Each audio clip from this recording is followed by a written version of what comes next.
बोलिए राजा रामचंद्र भगवान की जय, लक्ष्मी मैया की जय, गणेश भगवान की जय। ओम नमो भगवते वासुदेवाय। जय माता दी दोस्तों, आज मैं आपके लिए लेकर आई हूँ दिवाली की कहानियाँ, महत्व और उसकी पूजन विधि। अगर आपको इसकी पूरी जानकारी चाहिए तो इस वीडियो के अंत तक बने रहें और पूरी कथा सुनें। दोस्तों, दिवाली को दीपों का पर्व माना जाता है, जो अज्ञानता और नकारात्मकता के अंधकार को दूर करने का प्रतीक है।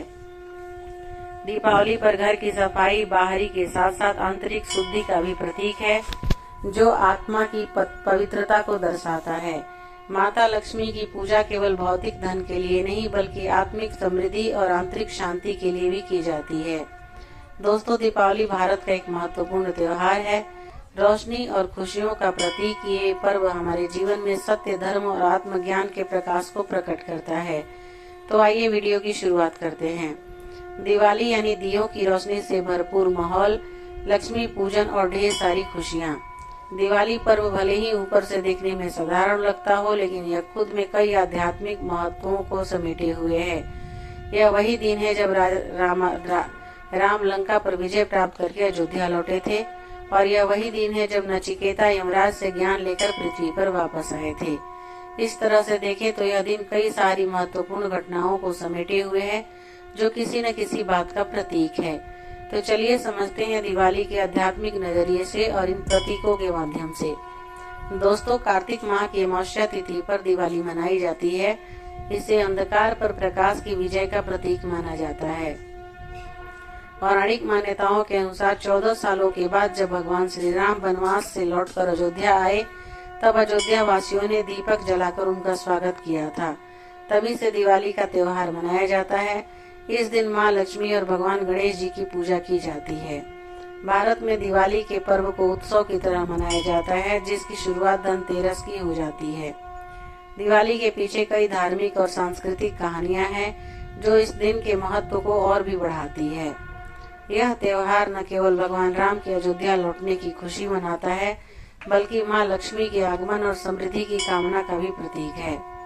दोस्तों, इस दिन लोग धन की देवी से समृद्धि और सुख शांति की कामना करते हैं। दिवाली पर दियों का जलाना एक प्रथा है, जो बुराई पर अच्छाई की विजय का प्रतीक है।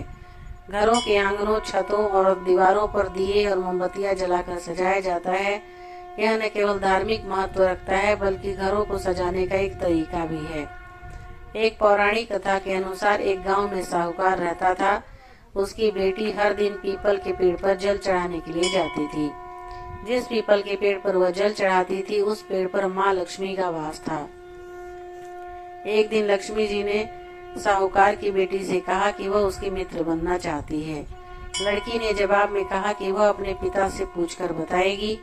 घर आकर साहूकार की बेटी ने पूरी बात बताई। बेटी की बात सुनकर साहूकार ने हाँ कर दी।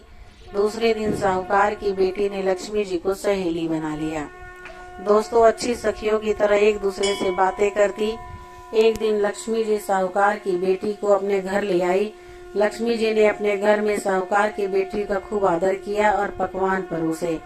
जब साहूकार की बेटी अपने घर लौटने लगी तो लक्ष्मी जी ने उससे पूछा कि वह उन्हें कब अपने घर पर बुलाएगी। साहूकार की बेटी ने लक्ष्मी जी को अपने घर बुला लिया, लेकिन आर्थिक स्थिति ठीक न होने के कारण वह स्वागत करने से घबरा रही थी कि क्या वह अच्छी तरह से स्वागत कर पाएगी। साहूकार अपनी बेटी की मनोदशा को समझ गया। उसने अपने बेटी को समझाते हुए कहा कि वह परेशान न हो और फौरन घर की सब सफाई कर चौका मिट्टी में से लगा दो। 4 बत्ती वाला दिया लक्ष्मी जी के नाम से जलाने के लिए भी साहूकार ने अपनी बेटी से कहा। उस समय एक चील किसी रानी का नौलखा हार लेकर साहूकार के घर आ गया। साहूकार की बेटी ने उस हार को बेचकर भोजन की तैयारी की। थोड़ी ही देर में माँ लक्ष्मी भगवान गणेश जी के साथ साहूकार के घर आई और साहूकार के स्वागत से प्रसन्न होकर उस पर अपनी कृपा बरसाई। लक्ष्मी जी की कृपा से साहूकार के पास किसी चीज की फिर कभी कमी नहीं हुई। एक और पौराणिक कथा के अनुसार एक बार एक राजा थे। ज्योतिष ने उनका भविष्य बताते हुए कहा कि अमावस की रात को तुम्हारा अभाग्य सांप के रूप में आएगा। इसलिए राजा ने सभी को आदेश दिया इस दिन वो सारे शहर को प्रकाशित करें। राजा की पत्नी भी पूरी रात सर्प देवता का गुणगान कर रही थी कि अचानक जहाँ राजा सोए थे वहाँ का दीपक बुझ गया और सांप ने उसे डस लिया। राजा की मौके पर ही मौत हो गई। रानी लगातार सर्प देवता का गुणगान कर रही थी। इस पर खुश होकर सर्प देवता ने रानी से कोई वर मांगने को कहा। इस पर रानी ने राजा का जीवन दान मांगा। सर्प देवता राजा के प्राण वापस लाने के लिए यम के पास गए। राजा का जीवन मंत्र पढ़ा गया तो शून्य नंबर दिखाई दिया, जिसका तात्पर्य हुआ कि राजा पृथ्वी पर अपना जीवन समाप्त कर चुके हैं। लेकिन सर्प ने बड़ी चतुराई से आगे 7 नंबर डाल दिया। जब यम ने पत्र देखा तो कहा कि लगता है मृत शरीर को अपने जीवन के 70 साल और देखना है, जल्दी से इसे वापस ले जाओ। सर्प देवता राजा की आत्मा को वापस ले आए। राजा के प्राण वापस आने पर पूरी प्रजा दोस्तों दिवाली पूजा के लिए पूर्व दिशा की ओर मुंह करके कुश के आसन पर बैठे। पूजा स्थल पर गंगाजल छिड़के। चौकी पर लक्ष्मी और गणेश जी की मूर्तियां इस तरह रखें कि लक्ष्मी के दाई और गणेश हो और उनका मुंह पूर्व दिशा की ओर हो। गणेश जी को पीले चावल अर्पित करें। माँ लक्ष्मी को कुमकुम से लाल किए हुए चावल अर्पित करें। गणेश जी को तिलक लगाएं और उन्हें मोदक अर्पित करें। माँ लक्ष्मी को लाल सिंदूर का तिलक लगाएं। माँ लक्ष्मी के श्री सूक्त मंत्र का पाठ करें।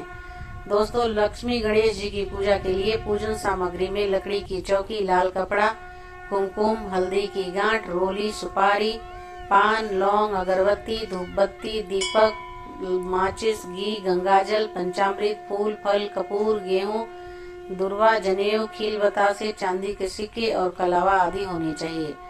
दीपोत्सव का वर्णन प्राचीन ग्रंथों में मिलता है। दिवाली से कई जुड़े ऐसे तथ्य हैं जो इतिहास के पन्नों में अपना विशेष स्थान बना चुके हैं। अतः इस पर्व का अपना ऐतिहासिक महत्व भी है। धर्म के दृष्टि से दिवाली के त्योहार का ऐतिहासिक महत्व है। वैसे दीपावली पर हम भगवान गणेश जी और माता लक्ष्मी जी की एक साथ पूजा करते हैं और कुशल मंगल की कामना भी करते हैं। ऐसा इसलिए क्योंकि भगवान गणेश जी बुद्धि के देवता हैं और माता लक्ष्मी धन की देवी हैं। दिवाली के दिन महालक्ष्मी अपने वाहन उल्लू पर सवार होकर पृथ्वी पर भ्रमण करने के लिए आती हैं। इसलिए लोग अपने घर और छत की सफाई करते हैं। घर में रंगोली बनाकर देवी लक्ष्मी का स्वागत करते हैं।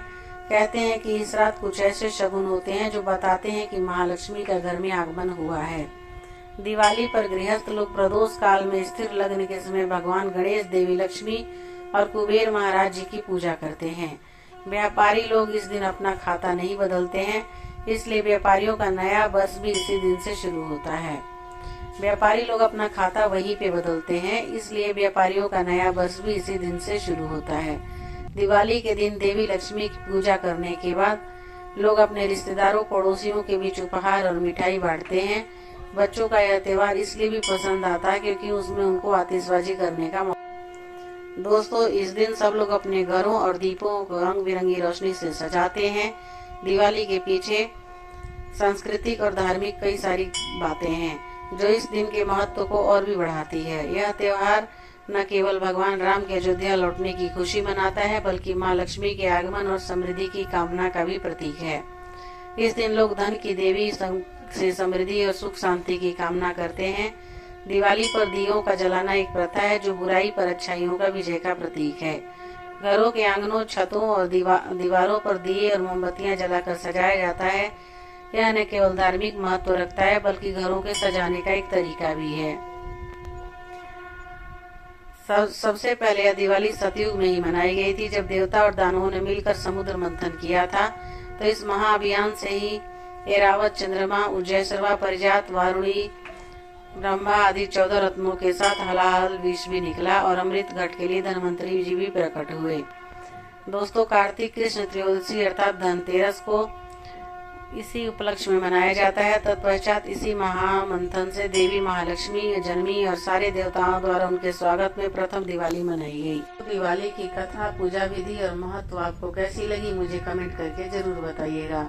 अगर मेरी दी हुई जानकारी आपको अच्छी लगी और अगर आप मेरे चैनल पे नए हैं और अभी तक सब्सक्राइब नहीं किया है तो मेरे चैनल को जरूर सब्सक्राइब कर लीजिए, ताकि मैं जब भी कोई वीडियो डालूं आपके पास नोटिफिकेशन जाए और आप मेरी वीडियो को देख पाए और सुन पाए। धन्यवाद।